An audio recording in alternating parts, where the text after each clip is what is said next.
Good morning everybody. इसके पहले वाले वीडियो में हमने मौर्योत्तर काल देखा था, जिसमें पहला वंश देखा था शुंग वंश, और शुंग वंश के बारे में हमने डिटेल से चर्चा की थी, विस्तार से देखा था। और मौर्योत्तर काल में अपन आज एक दूसरा वंश देखेंगे, ठीक है। लेकिन इसके पहले शुंग वंश के बारे में थोड़ा देख लेते हैं कि हमने क्या क्या पढ़ा था। सबसे पहली बात करते हैं शुंग वंश।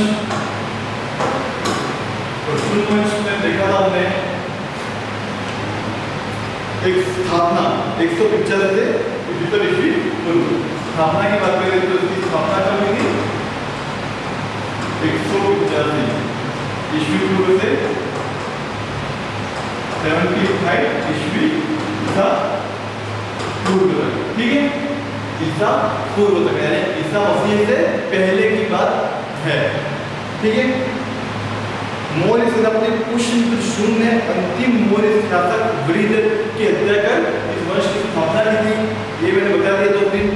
मौर्य वंश के अंतिम सम्राट बृहद्रथ की हत्या कर पुष्यमित्र शुंग ने इस वंश की स्थापना की थी, ठीक है। ये कुछ बातें थी मैंने उस दिन बता दी थी। आज हम एक नए वंश की शुरुआत करते हैं जिसका नाम है सातवाहन वंश, ठीक है। एक नए वंश की शुरुआत करते हैं, की बात करते हैं सातवाहन वंश।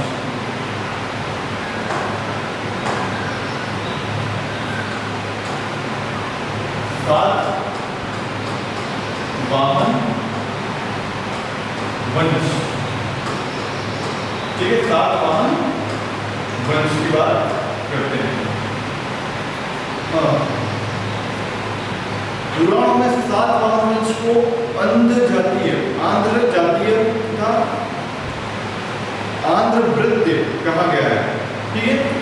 सबसे पहले तो पुराणों में इसका उल्लेख मिलता है और इन्हें पुराणों में आंध्र जाति कहा गया है। सबसे पहली बात करते हैं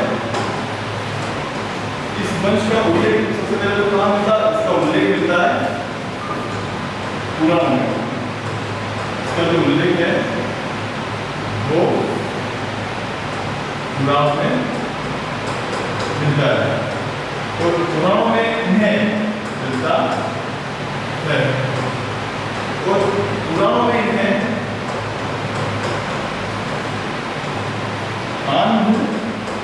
आंध्र जातीय कहा जाता है। आंध्र जातीय कहा जाता है। आंध्र जातीय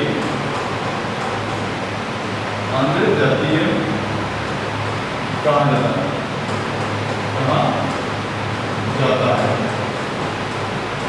पुराणों में इन्हें आंध्र जातीय कहा गया है, ठीक है।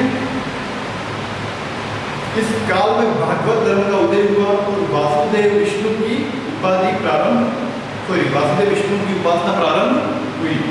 इस काल में भागवत धर्म का उदय हुआ, ये एक बड़ी बात है। सातवाहन वंश में जो काल था उस समय भागवत धर्म का उदय हुआ। मौर्य काल में स्तूप कच्ची ईंटों मिट्टी की सहायता से बनते थे। मौर्य काल में जो स्तूप थे ये मौर्य पुराण में आंध्र जातीय ने कहा गया है। इस वंश की स्थापना, अगर बात करें स्थापना की, इस वंश की स्थापना जो करने वाला व्यक्ति है उसका नाम है सिमुक। इस वंश की स्थापना करने वाले व्यक्ति का नाम है सिमुक, ठीक है। इस वंश की स्थापना करने वाले व्यक्ति का नाम है सिमुक। और इस वंश के इतिहास के लिए मृत्सु तथा वायु पुराण में विशेष रूप से उपयोगी माना गया है। इस वंश के इतिहास को जानने के लिए एक तो मृत्सु पुराण और एक वायु पुराण, इन 2 ग्रंथों में इस वंश का इतिहास मिलता है। सबसे पहले तो अगर सातवाहन वंश को जानना है तो इसके स्रोत क्या है? स्रोत की बात करें, इसको जानने के स्रोत क्या है? एक तो है वायु पुराण में इनका उल्लेख मिलता है और एक है मत्स्य पुराण। इन 2 पुराणों में इस वंश के बारे में यानी कि इनके इतिहास के बारे में जानने को मिलता है। सातवाहन वंश के शासकों को दक्षिण अधिपति तथा इनके द्वारा शासित प्रदेश को दक्षिणापथ कहा गया है। सातवाहन वंश के शासकों को सबसे पहले कि इनके शासकों को क्या कहा जाता है?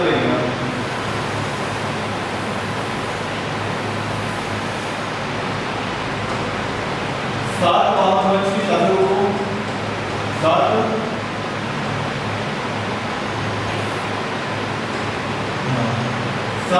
वंश के शासकों को सातवाहन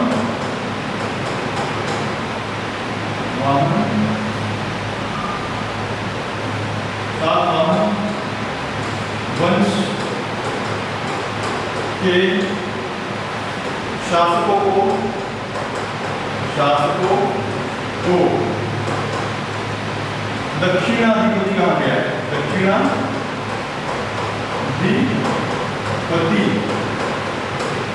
दक्षिणाधिपति कहा गया है।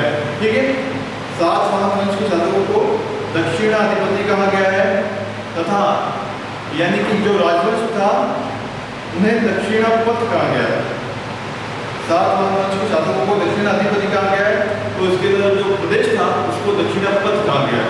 ठीक है, दक्षिणापथ प्रदेश को यानी कि जो राज करते थे प्रदेश को जहाँ ये राज करते थे तो दक्षिणापथ कहा गया है। दक्षिणापथ कहा गया।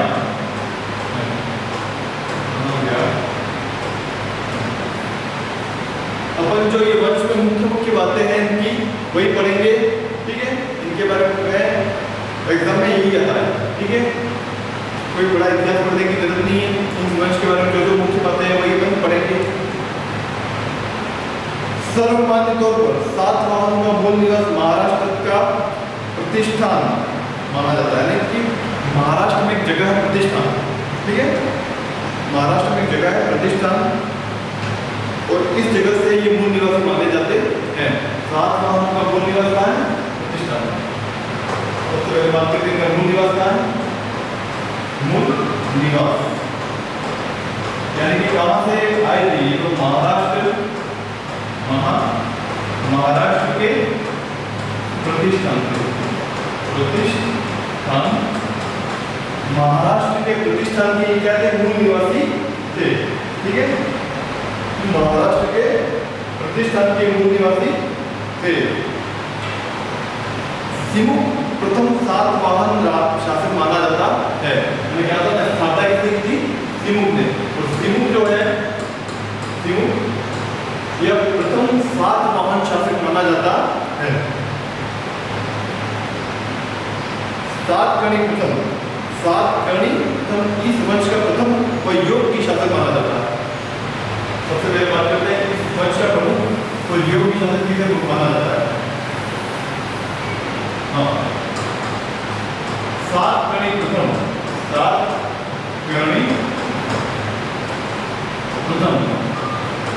यह जो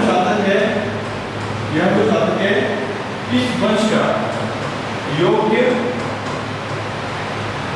व प्रमुख शासक माना जाता है। प्रमुख शासक माना जाता है।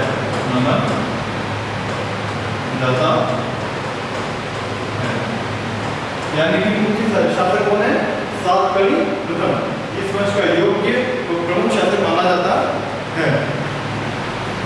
इसकी उपलब्धि का ज्ञान नायनिका के नासिक लेख से प्राप्त होता है। एक लेख है जिसका नाम है नासिक लेख और वो कहाँ से प्राप्त हुआ है? नायनिका के। कहाँ से प्राप्त हुआ? नायनिका से। नायनिका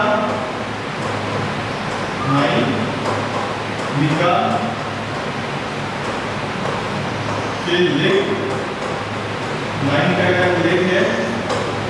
नायनिका के लेख नासिक लेख से प्राप्त इनकी जानकारी प्राप्त होती है। लेख का नाम है नासिक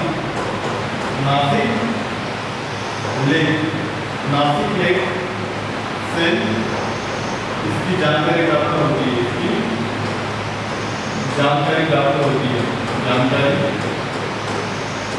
प्राप्त होती है, होती है। ठीक है, 9 करके लेक जिसका नाम है नासिक लेक, इससे इनकी जानकारी प्राप्त होती है। पुराणों में शातकर्णी प्रथम को कृष्ण का पुत्र कहा गया है, ये बात कहाँ कही गई है? पुराणों में। और पुराणों में ये बात कही गई है कि शातकर्णी प्रथम किसका पुत्र था? कृष्ण का पुत्र था। और इसने 2 अश्वमेध यज्ञ तथा एक राजसूय यज्ञ किया था। ये बात पुराणों से हमें जानकारी मिलती है कि शातकर्णी का प्रथम था,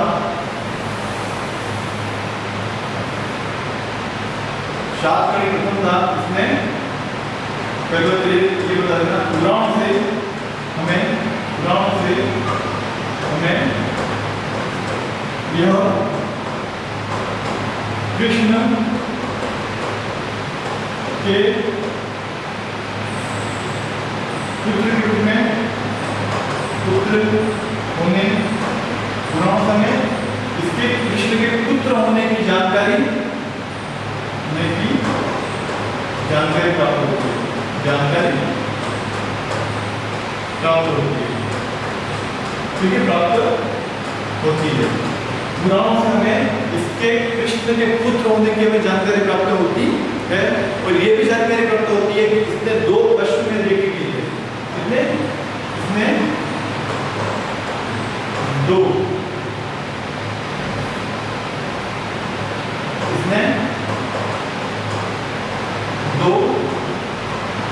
अश्वमेध यज्ञ किए थे, अश्वमेध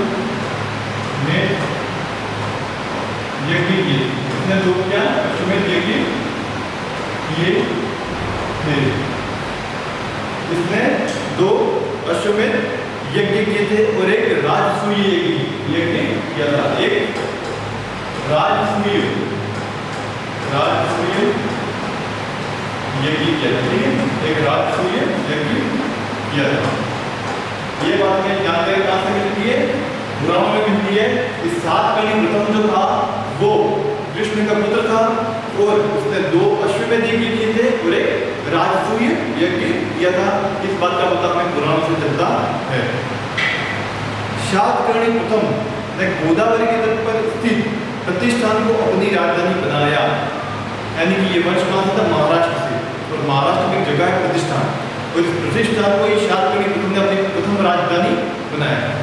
ठीक है, सबसे पहले बात करते हैं राजधानी। राजधानी किसको बनाया इसने? राजधानी, अगर राजधानी की बात करें तो महाराष्ट्र में एक जगह है प्रतिष्ठान, और यहीं से ये सातवाहन वंश आया है और इसके इतिहास की जानकारी मिलती है। ठीक है, महाराष्ट्र से इनका मूल निवास माना जाता है। महाराष्ट्र का प्रतिष्ठान,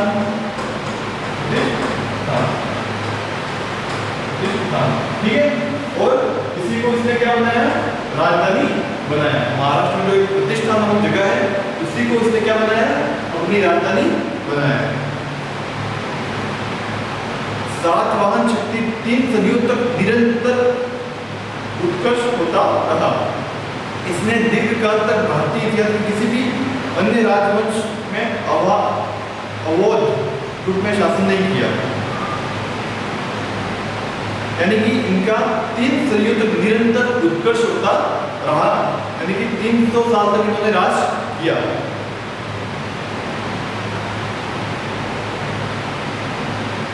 शातकर्णी प्रथम ने मालव शैली को गोल मुद्राएं तथा अपनी पत्नी के नाम पर रजत मुद्राएं उत्कीर्णित करवाई। ये प्रमुख बात है कि शातकर्णी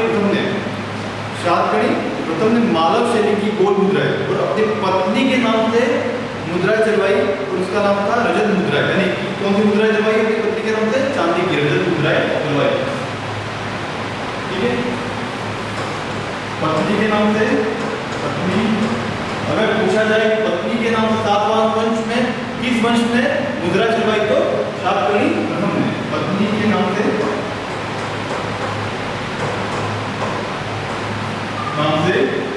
मुद्रा चलवाई। ठीक है, मुद्रा सिक्के, मुद्रा चलवाई अपनी पत्नी के नाम से मुद्रा चलवाई। कौन सी मुद्रा है? रजत मुद्रा। ठीक है, रजत मुद्राएं चलवाई अपनी पत्नी के नाम से, क्या? रजत मुद्राएं चलवाई।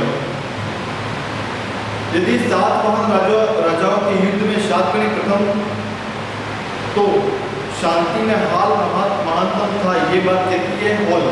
ठीक है, यह बात किसने कही है? हॉल ने। हॉल नामक एक विद्वान है जो ये कहते हैं कि यदि प्रारंभिक सातवाहन राजाओं के युद्ध में सातकर्णी प्रथम तो शांति में हाल महानतम था।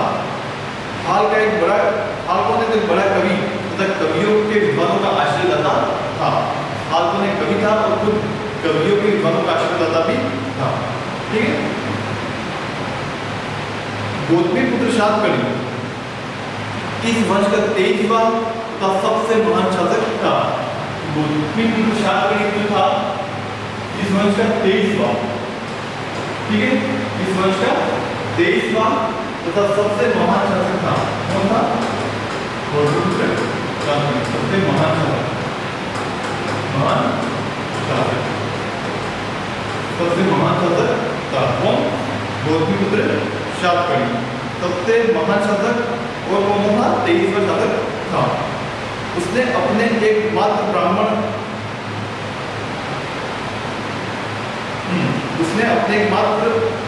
ब्राह्मण कहा शकों को हराया था तथा क्षत्रिय शासकों को दर्द को चूर किया था। यानी कई राजाओं को उसने हराया था। इनकी सैनिक विजयों की जानकारी इनकी मां वल्लभी के नासिक प्रशस्ति से मिलती है। इनकी सैनिक विजयों की जानकारी किससे मिलती है? मां वल्लभी के नासिक प्रशस्ति से मिलती है। इनकी विजयों की जानकारी किससे मिलती है? सैनिक विजयों की जानकारी, विजयों की जानकारी इसकी विजयों की जानकारी मिलती है नासिक प्रशस्ति। उनके विजयों की जानकारी नासिक प्रशस्ति से मिलती है। नासिक प्रशस्ति से की विजयों की जानकारी मिलती। ये जो प्रशस्ति है इससे सातकर्णी के विजयों की जानकारी प्राप्त होती है। गौतमी पुत्र सातकर्णी ने वेणकंटक स्वामी नामक स्वामी की उपाधि धारण की थी। गौतमी पुत्र सातकर्णी ने वेणकंटक स्वामी की उपाधि धारण की थी। उपाधि कौन सी दी थी? अगर उपाधि की बात करें तो वेणकंटक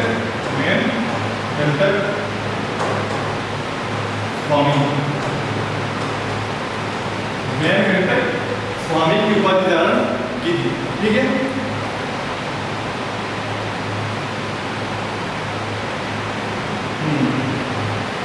उसने बौद्ध धर्म,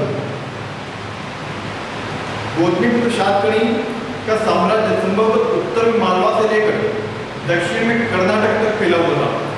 इसका यानी कि साम्राज्य का विस्तार था उत्तर में मालवा से लगा करके दक्षिण में कर्नाटक तक इसका विस्तार था। यानी कि ऊपर देखिए, उत्तर में मालवा से लगा करके दक्षिण में कर्नाटक तक,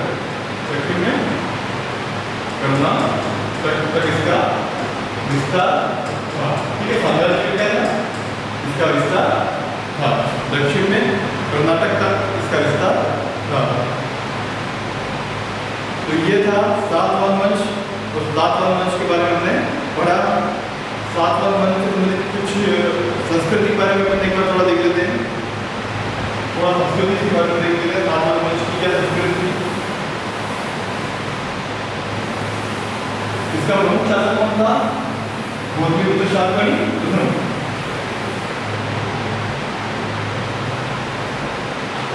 ठीक है, अब बात करते हैं सातवाहन युगीन संस्कृति की। सातवाहन युगीन संस्कृति, सातवाहन युगीन संस्कृति की। ठीक है, सातवाहन युगीन संस्कृति की बात करते हैं। सातवाहन युगीन संस्कृति, सातवाहन युग में दक्कन की भौतिक संस्कृति के स्थानीय उपादान और उत्तर के वैशिष्ट दोनों का मिश्रण है। ठीक है, करीमनगर जिले में एक स्थान पर लोहार की एक दुकान मिली है और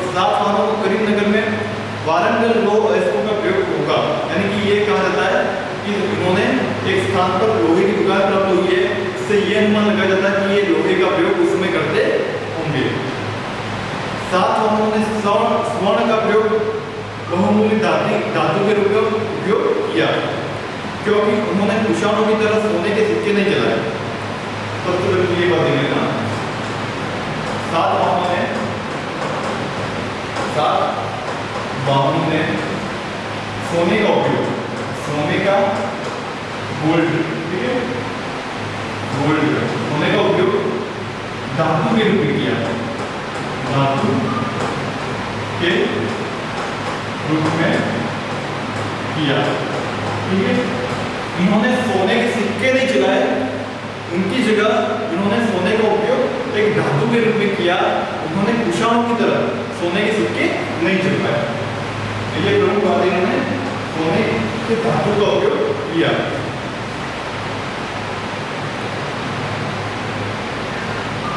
उनके सिक्के अधिकांशतः शीशे के हैं, यानी ज्यादातर सिक्के किसके थे? शीशे के। उन्होंने मोटी तांबे और कांसे की मुद्रा चलवाई, ठीक है। उनके ज्यादातर जो सिक्के थे, अगर इनकी बात करें सिक्कों की, तो सिक्के ज्यादातर किसके थे? शीशे के, शीशे के, तांबे के और कांसे के, ठीक है। ये सिक्के क्या थे? प्रमुख रूप से जलाए थे इन्होंने सातवाहन वंश ने, ठीक है, सातवाहन राजाओं ने।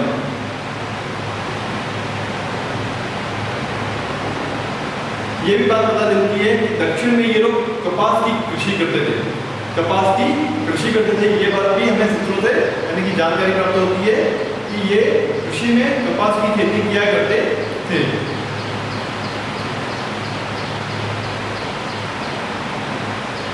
प्लिनी का कथन है कि पूर्वी दक्कन में आंध्र प्रदेश में दीवार से गिरे 30 नगर थे और बहुत सारे गांव थे। प्लिनी ने लिखा है कि पूर्वी दक्कन में आंध्र प्रदेश में दीवार से गिरे 30 नगर प्राप्त हुए। दीवार से गिरे हुए आंध्र प्रदेश में 30 नगर प्राप्त हुए। कितने?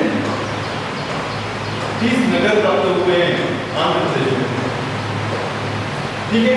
और ये माना जाता है कि ये पूरा नगर किसने बनवाया था? सातवाहन वंश के राजाओं ने बनवाया था। भारी संख्या में मिले रोमन और सातवाहन सिक्कों से बढ़ते हुए व्यापार का संकेत मिलता है।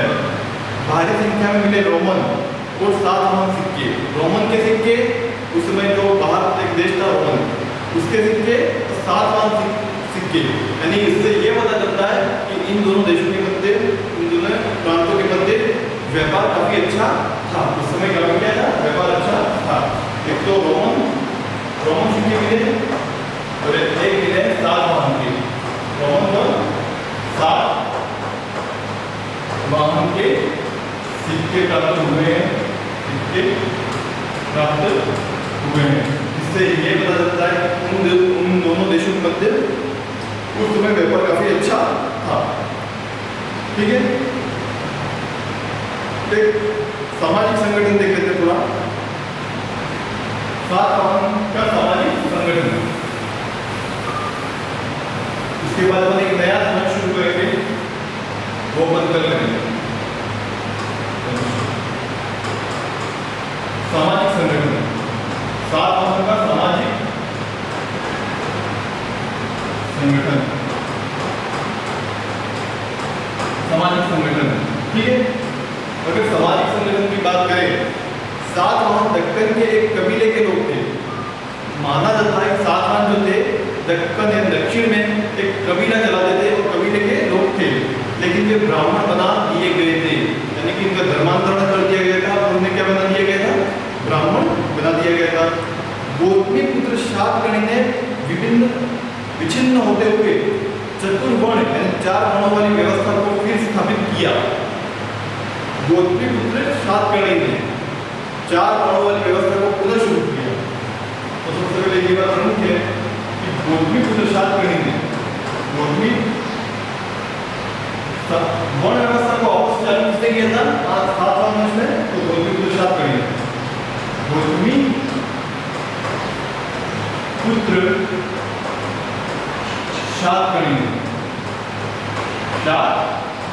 गौतमी पुत्र शातकर्णी ने गौण व्यवस्था को पुनः चालू किया, पुनः प्रारंभ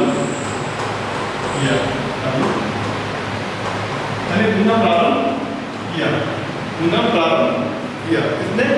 गौतमीपुत्र शातकर्णी ने। और वर्णों को कितने भागों में बांटा गया? 4 भागों में। ठीक है, चतुर्वर्ण इन 4 भागों में बांटा गया।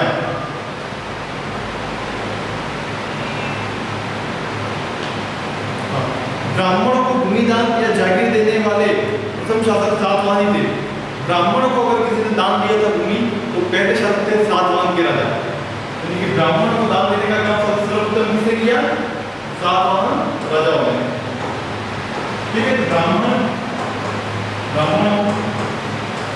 को सबसे पहले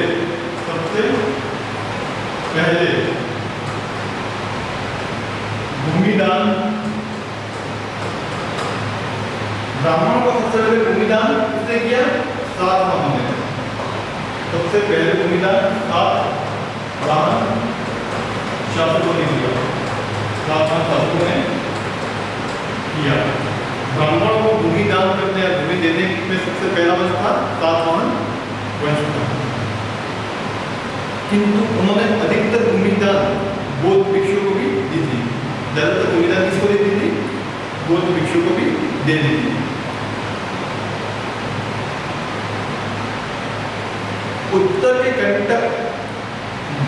उत्तर में ब्राह्मण लोग आंध्रों को वर्णशंकर मानते नहीं समझते थे। उत्तर में जो थे सातवाहन जो वंश था, तो वहाँ के जो ब्राह्मण थे, उत्तर में ब्राह्मण लोग आंध्रों को यानी सातवाहन जो वंश था उसको वर्णशंकर यानी निम्न जाति का मानते थे। ठीक है, ये प्रमुख बात है। शिल्पियों को गांधी को का नाम दाता के रूप में बारंबार उल्लेखित है। ठीक है, ये का ये कुछ क्या था? उसका सामाजिक संगठन था। बड़ौद सातवाहन काल का प्रमुख अंतरराष्ट्रीय बंदरगाह और व्यापारिक केंद्र था। ये प्रमुख बात है बड़ौद। ठीक है, ये प्रमुख बात है। बड़ौद जो गुजरात में है, बड़ौद जो है वो ये कहाँ? गुजरात में है बड़ौद। और यह सातवाहन वंश का प्रमुख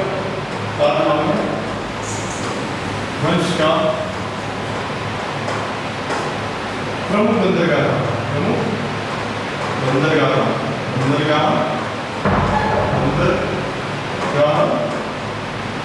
था। बड़ौद क्या था? उस समय सातवाहन वंश का प्रमुख बंदरगाह था।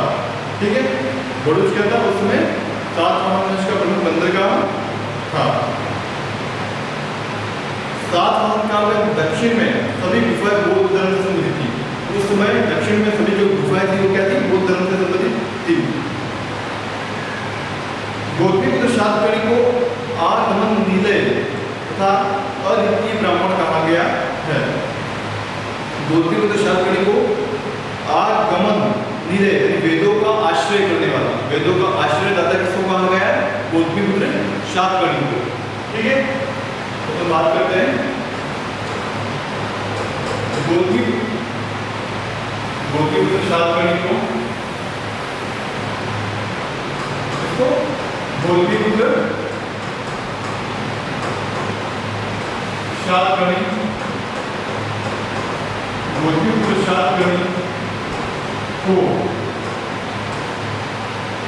गौतमीपुत्र शातकर्णी को वेदों का आश्रयदाता तथा अद्वितीय ब्राह्मण कहा गया है।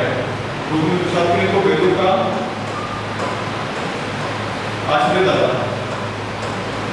आश्रयदाता व अद्वितीय ब्राह्मण कहा गया है। अद्वितीय ब्राह्मण कहा गया। ठीक है, तो इसके बारे में सामाजिक संगठन के बारे में ये प्रमुख बातें थी, इसको हमने पढ़ी। ठीक है, तो आज हम इतना ही करते हैं। आगे की बात हम कल करेंगे। तब तक के लिए सब खुश रहें, प्रसन्न रहें।